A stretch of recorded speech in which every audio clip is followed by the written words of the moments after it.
Asman yang batang lehernya nggak kelihatan. Jadi saya kira tidak etis, tidak elok kalau Anda menyerang pribadi. Orang akan anggap Anda nanti, kok kasus Loli dengan Farel larinya ke Rasman. Abang bilangnya nggak usah nyerang pribadi, nggak usah masuk ranah pribadi, nggak usah melenceng kemana-mana. Kenapa abang kalau seandainya kalau ada dendam pribadi bawa-bawa nama saya? Padahal ketika kemarin dirimu video call dengan Loli sendiri kan ketahuan bahwa itu ada chattingan dengan cewek lain, bener nggak sih ketika bukan cewek lain nih, katanya punya pacar lain. Yang kedua Sayangku itu dua adalah cewek gue sendiri, yaitu Loli. Saya kan lagi video call. Ya Allah, makanya lihat dulu. Kan lagi video call. Nah, mimik wajah pengacara Rasman Nasution itu menjadi sorotan saat kliennya TikToker Fadel Bajideh memberikan penjelasan soal sosok sayangku dua saat agenda konferensi pers belum lama ini. Nah, Rasman Nasution terlihat mendampingi Fadel Bajideh melakukan konferensi pers setelah kliennya itu dilaporkan oleh artis Nikita Mirzani ke Polres Metro Jakarta Selatan. Nah, dalam agenda konferensi pers tersebut, Fadel Bajideh sempat dicecar pertanyaan soal notifikasi dari sosok sayangku dua. Nah, dalam tayangan itu terlihat Rasman Nasution berusaha menghentikan awak media yang terus-menerus menggali informasi lebih dalam ke Fadel Bajideh, dan ekspresi Rasman pun terlihat bingung dengan jawaban dari Fadel Bajideh. Rasman pun sempat menengok tajam ke arah Fadel Bajideh setelah kliennya itu mengatakan hal demikian. Nah, Rasman juga terlihat kesal saat Fadel Bajideh memaparkan bukti mengenai sosok sayangku dua tersebut. Sontak saja Rasman pun meminta Fadel Bajideh berhenti menerangkan hal tersebut. Nah, dari unggahan itu banyak warganet juga yang dibuat salah fokus dengan ekspresi Rasman Nasution tersebut. Dalam tayangan itu, Fadel Bajideh terdengar sedang menjelaskan soal notifikasi dari sosok sayangku dua di ponselnya, dan dia menegaskan notifikasi itu berasal dari kekasihnya, yaitu Loli, bukan dari wanita lain. Nah, dalam tayangan itu terungkap notifikasi dari sosok sayangku dua diterima Fadel saat dia juga sedang melakukan video call dengan Loli. Nah, lanjut perseteruan antara Nikita Mirzani dan Fadel Bajideh ini semakin memanas, dan kali ini Nikita juga menyindir Rasman Nasution, pengacara yang ditunjuk Fadel untuk menangani kasusnya. Nah, diketahui Fadel meminta bantuan Rasman Nasution setelah ketakutan lantaran mendapatkan ancaman dari Nikita Mirzani yang ingin memenjarakannya. Nah, Nikita Mirzani dengan tegas menyatakan bahwa Rasman belum membayar pajak sehingga kantor advokatnya disegel.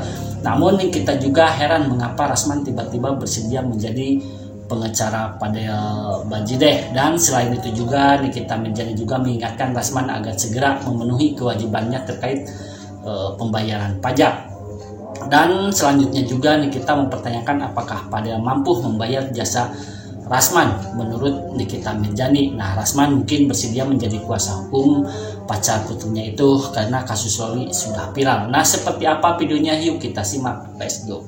Padahal ketika kemarin dirimu video call dengan Loli sendiri kan ketahuan bahwa itu ada chattingan dengan cewek lain, bener nggak sih ketika bukan cewek lain nih, katanya punya pacar lain. Yang kedua Sayangku itu dua adalah cewek gue sendiri, yaitu Loli. Saya kan lagi video call. Ya Allah, makanya lihat dulu. Kan lagi video call. Terus isi chatnya aku mau isi chatnya enggak. Nih, ini banyak banget yang chat nih. Sayangku dua tuh, cewek gue sendiri. Iya, dia kan lagi histeris. Apa delay baru kirim? Lihat gue buka ini sama. Keluarga Fadel, ya keluarga termiskin di muka bumi, keluarga gembel. Gue mau tanya, gue bertanya-tanya, kenapa semua keluarga lu bibirnya ungu? Lu kebanyakan nyenyotin tinta cumi apa gimana? Lu jujur sama gue, kenapa lu ungu? Warna bibirnya, kulitnya warnanya hitam. Udah hitamnya bukan hitam mengkilat, hitam kusam. Lu mandi nggak? Jujur dulu. Lu jujur nggak? Kalau nggak matanya main gue colok ya. Kok mata gua monyet. Sialan. Padel, bener-bener lu ya. Lu kalau misalkan nggak mampu gembel ya, ntar gue suruh urungan nih, buat kasih lu sabun sampo ya ke rumah lo. Itu ibu lu sama bapak lu juga kok bisa sama ungunya juga sih? Kok gelap semua sih? Lu dikutuk sama Allah Subhanahu Wa Taala apa gimana sih keluarga lu? Hah? Lu berendam nggak? Lu berendam nggak sekarang? Lu berendam nggak? Gua kata lu berendam. Bahwa sedari awal saya sudah beritahu ketika preskon tadi, ketika tadi malam saya datang, bahwa saya sudah katakan tidak mau melayani polemik pribadi. Jadi menurut saya sangat tidak etis kalau saudara NM membawa ranah pribadi, menghujat saya dengan suka-suka. Maka jawabannya, saya tidak akan pernah mau terpengaruh dengan itu. Karena siogianya saudari MM itu fokus kepada persoalan Nuril. Dan saya dan tim baru juga rapat tadi, kita fokus kepada Fadel. Kenapa kita fokus kepada Fadel? Sebab Fadel sekarang terlapor. Dan Fadel itu bersama dengan keluarganya dan kuasa hukumnya datang ke rumah saya. Dan saya interview dan kita dengan kemanusiaan membantu yang bersangkutan. Jadi tidak elok kalau saudari NM menyerang pribadi saya. Begitu juga dengan pernyataan saya terhadap Dr. O. Saya bertanya posisi Anda di situ sebagai apa? Dan tidak usah menyebut bahwa ya orang kaya baru, orang kaya lama. Kita nggak ada bicara kaya dan tidak kaya, karena yang kaya itu Allah dan kita nggak pernah bilang kita kaya. Rasman, lu yang bilang jangan bawa-bawa ke ranah pribadi, tapi lu ngapain bertanya-tanya? Rasman bertanya-tanya, siapa Dr. Oki? Tanya. Dr. Oki itu bos gue. Ya, dia udah seperti keluarga buat gue. Kenapa dia gue ajak? Karena dia adalah bapak peri. Ya, orangnya halus lembut, teriak aja dia nggak mampu. Makanya dia gue ajak supaya bisa mendamaikan, bisa nggak bikin kehuru-haraan. Kalau ada yang teriak-teriak dia bisa sabar ya, jangan teriak-teriak ya gitu Rasman. Kedua, gue nggak sudi jadi adik lo. Jadi jangan panggil gue adik Nikita. Gue bukan adik lu bukan abang gue. Abang gue namanya Edwin Agustinus Rai. Yang lagi gue nggak mau punya abang kayak lo. Rasman, stop nggak kata gue mah?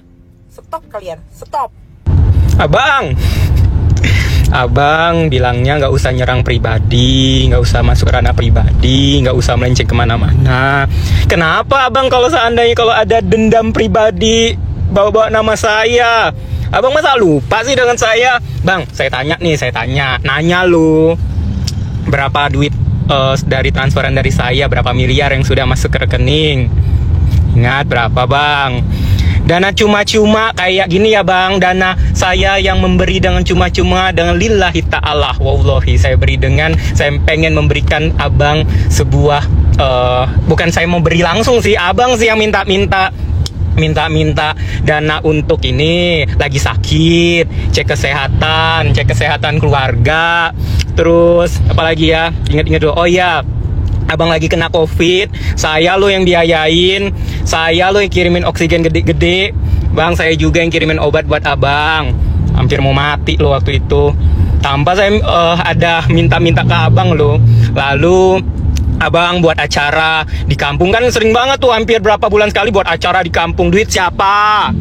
Duitnya nggak kecil lo bang, ratusan juta lo bang, ratusan juta. Ingat nggak?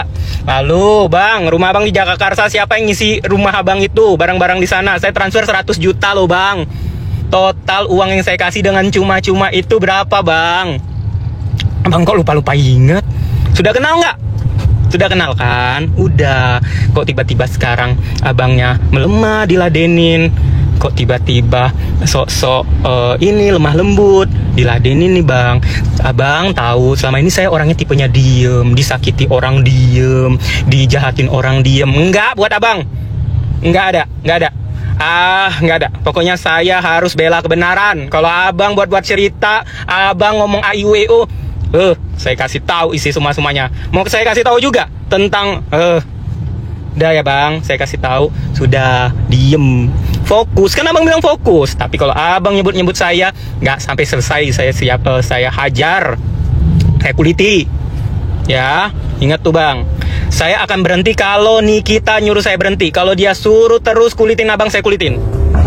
Jadi hal ini adalah menurut saya melenceng dari substansi masalah. Karena itu NM fokuslah ke urusan lobby, fokus ke urusan laporan, dan kami fokus kepada Fadel untuk kami lakukan pembelaan hukum, bukan menyerang pribadi saya. Itu namanya argumentum ad hominem, menyerang pribadi orang lain. Kenapa? Karena saya nggak ada urusan dengan saudari NM. Urusan saya membela klien saya. Nah, dan urusan ini kaitannya dengan Loli. Karena dia terlapor, tentu kita berkomentar. Saya menjelaskan, menampilkan data sekilas berdasarkan keterangan data yang diberikan oleh saudara Fadel. Jadi semuanya basisnya data. Nah, jadi saya pikir, saya minta hentikan itu. Dan saya sekali lagi tidak akan terpengaruh dengan itu. Karena saya tahu bahwa tipikal NM seperti itu. Maka saya minta dengan sangat untuk fokus kepada kasus. Silakan buktikan apa yang Anda laporkan terhadap Fadel. Dan kami akan bantu semaksimal mungkin dengan data yang kami punya. Bahwa Fadel katakan tidak melakukan apa yang dituduhkan terhadap dia. Kita fokus ke sana ya. Jangan ke pribadi. Nah, apalagi ada urusan menyinggung kantor saya. Lu salah lihat kali. Nah, kantor saya itu resmi, sudah saya beli dan milik sendiri. Kita itu rutin tuh urusan ini, urusan itu, elektrik dan lain semua ya. Tidak dari situ kendala. Nah, usaha-usaha saya, misalnya perkebunan, itu dibayar. Jadi tidak ada kendala di situ. Ya, jadi saya kira tidak etis, tidak elok kalau Anda menyerang pribadi. Orang akan anggap Anda nanti, kok kasus Loli dengan Fadel larinya ke Rasman. Nah, saya nggak mau berseteru urusan ini karena saya pikir tidak penting. Dan bagi saya Dennis, saya laporkan dan tersangka itu clear. Saya tidak persoalkan bahwa ada orang yang dulu menghujat saya terus mengundang saya ke podcastnya. Saya tidak datang, tapi kita kadang saya anggap baik aja. Begitu juga dengan orang yang saya pernah gugat juga mengundang saya untuk datang ke podcastnya. Apalagi menyebut-nyebut saya bukan pengacara. Aduh, Anda nggak akan ngerti dan kita memang tidak selevel dari segi ilmu.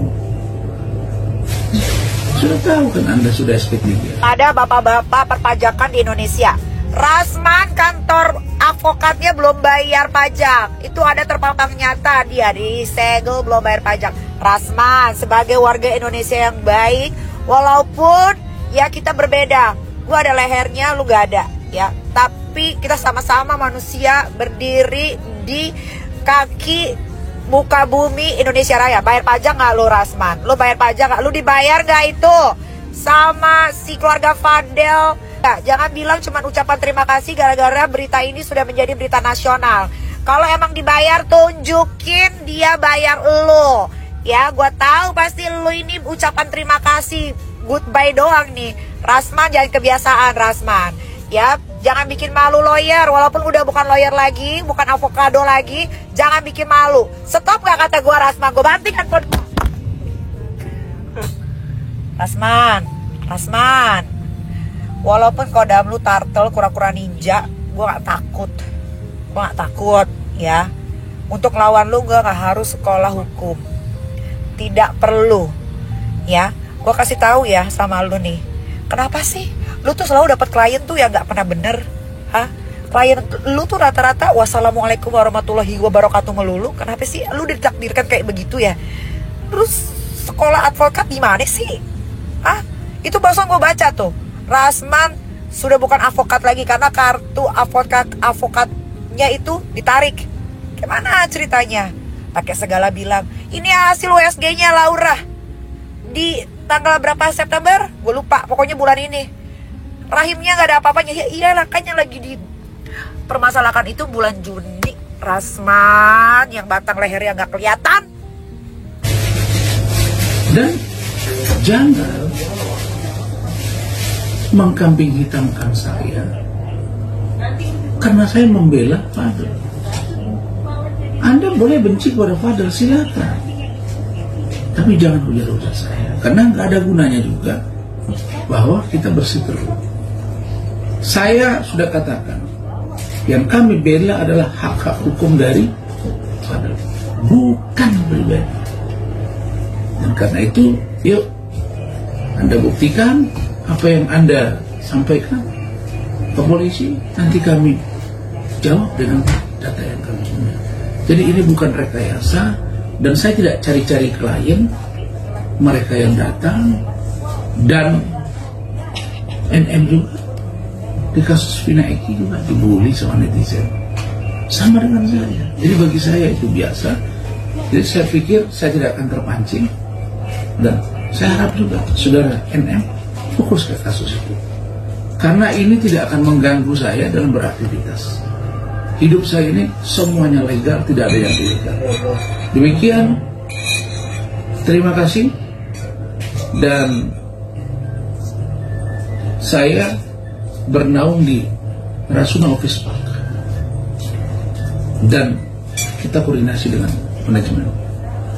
Semuanya tidak ada yang pernah kita langgar. Saya kira itu, dan yuk mari kita lakukan tugas kita di porsi masing-masing. NM sebagai pelapor, Fadel sebagai terlapor, dan kami kuasa hukumnya. NM sebagai pelapor, ada kuasa hukumnya, dan itu juga saya kenal. Jadi kalau saya bilang sahabat saya, dibilang gak sahabat lagi. Ya saya lihat dalam semua preskon, saya paling tenang dan smooth tadi, karena saya hanya meneruskan apa yang disampaikan oleh Fadel dan kakaknya. Saya kira itu. Yuk, mari sekali lagi kita fokus ke kasusnya. Kami menunggu panggilan, dan kami akan datang untuk memenuhi panggilannya. Adapun tindakan ke depannya terhadap orang-orang yang melapor dan lain-lain, itu dalam pengkajian. Tapi saya katakan kepada Fadel, itu tidak usah dipikirkan. Kita fokus ke sini, buktikan bahwa Anda tidak seperti yang dilaporkan. Demikian, terima kasih, dan tidak usah merasa saya mengganggu Anda, karena saya nggak pernah ganggu Anda. Begitu juga dengan Dokter O. Saya hanya fokus di kasus saya, dan saya bertanya, peran Anda seperti itu apa di sana? Dan Anda sudah jelaskan, NM juga jelaskan, ya sudah. Masalah Anda dengan saya itu urusan kantor ke kantor, pribadi ke pribadi, tidak ada hubungannya dengan ini. Dan saya kira sudah, saya nggak akan terganggu, tapi saya harapkan jangan keterlaluan, karena tidak baik kalau kita pula harus berseteru dalam persoalan hukum. Terima kasih. Wassalamualaikum warahmatullahi wabarakatuh.